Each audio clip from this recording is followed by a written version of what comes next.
Welcome to an online workshop presented by Employment Services in Westlock, Athabasca, Barrhead, and Whitecourt. Today I'm going to discuss how to improve your resume with 10 steps. A well-written resume is a key element for the job search. It is a marketing tool given to an employer in order to make a good first impression, demonstrate how one's skills and accomplishments meet the employer's requirements, and get an interview. Step 1. Target your resume to the job. In order to do this, you'll need to understand the job requirements from the employer's point of view. Imagine yourself as an employer who needs to fill a vacancy. What kinds of skills and qualifications will the ideal employee have? Describe your qualifications in keywords and phrases that are similar to those that appear in the job ad or posting. Highlight qualifications, skills, and experiences that relate to the job ad. For unadvertised positions, use terminology that is standard in the industry. In a large organization, initial screening may be done using a computer software that scans application forms for keywords and phrases reflecting the selection criteria. It's also a good idea to do some research and learn about the employer or company you are applying to. This may help you target your resume more closely. Step 2. Choose the correct format. There are 3 main resume formats. The first one is chronological. It presents work and education experience in reverse chronological order, meaning your latest experience is listed first.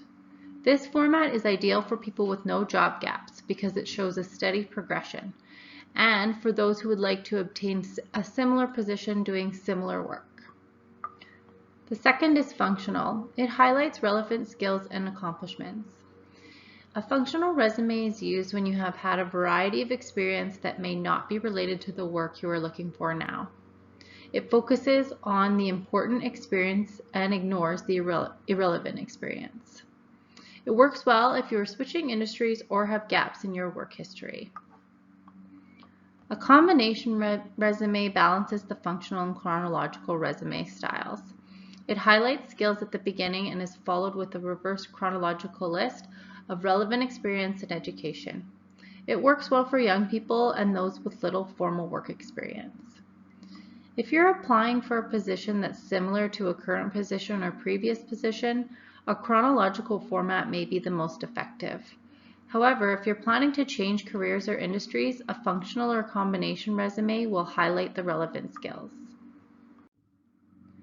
Here are some images from Resume Genius that may help you visualize the layouts in a better way. Here's your chronological resume.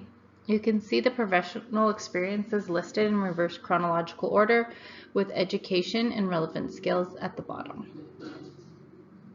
Here's your functional resume where you can see that the relevant skills are the primary focus. Professional experience and education are listed at the bottom. Your combination resume has your relevant skills followed by your professional experience and education. 3. List your contact information. Your name should be in the largest font and your middle initial is optional. Your telephone number. Check that you have an appropriate voicemail message. An appropriate email address. A LinkedIn profile or a link to an online portfolio if you have these and they are up to date. Traditionally, you would also include your mailing address on your resume. However, this is no longer mandatory because most job applications are sent via email. Include a professional summary or objective. If you have relevant past experience, you can include a summary of your experience at the beginning of your resume after your contact information. Ideally, this is a well-written summary of your qualification. It is typically 4 to 5 sentences. Another option could be to include a resume or career objective, which is a 2 to 3 sentence statement that provides an overview of your skills and experience and explains why you're interested in the position. This introduction is best if you're an entry-level candidate because it focuses on your career ambitions. Use keywords, quantifiers, and qualifiers. Keywords are descriptive words and phrases, usually nouns, that may be associated with certain industries or disciplines. Quantifiers are adjectives and adverbs that will add depth and focus to descriptions of accomplishments, skills, and knowledge.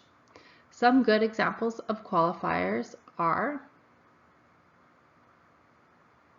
completely, safely, effectively, successfully, proficient, etc. Quantifiers describe the size, quality, length, and cost. Here's a description without quantifiers.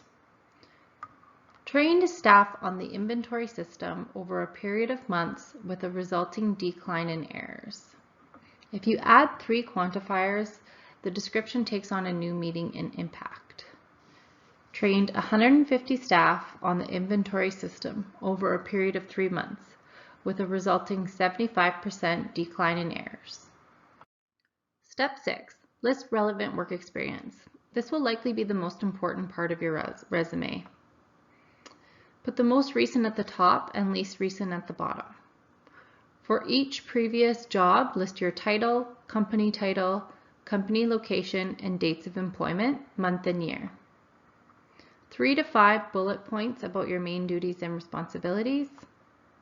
Use action verbs and quantifiable points to grab the attention of employers. Keep your work experience relevant to the job you're applying for and no longer than 10 to 15 years. Don't worry if you lack formal work experience. You can simply title this section Relevant Experience and use it to highlight details about your volunteer work, extracurriculars, or relevant school coursework. Having a clear education section is essential to your resume. Include the names of any post-secondary schools you attended. Do not include high school unless you didn't attend post-secondary. The city and province of the school that the school is located in, the date of graduation, month and year, the degree you achieved. You can also choose to include your GPA if it was above 3.0. Here's a quick image from Resume Genius of an example of an education section. Add relevant skills, certifications, awards, and volunteer experience. When listing skills, it's a good idea to balance your hard and soft skills. List your most valuable skills, and it helps to add any technical skills you may have. To prevent this category from becoming too long, you can break it up into sections.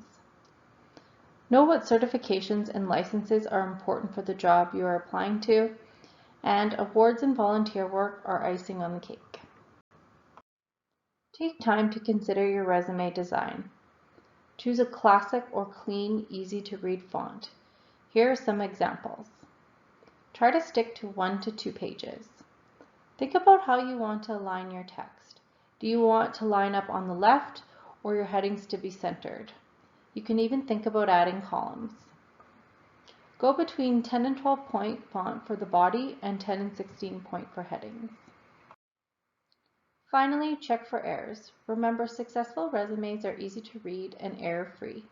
They reflect the applicant's desire to do quality work. Make sure your contact information is correct. Print your resume and read it on paper. Read it out loud, slowly. Check spelling, grammar, and punctuation. Make sure your bulleted lists line up, and have a trusted family member or friend proofread it for you. Here are some references I used for today's workshop. Here's our contact information in Athabasca, Barrhead, Westlock, and Whitecourt.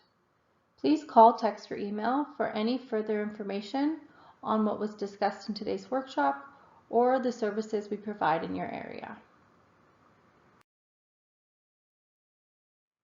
Here's our online contact information through our website and our Facebook pages. You can like and follow us on Facebook if you'd like to see more online workshops. I hope the information in today's talk was helpful. Thank you for tuning in, and we'll see you next time.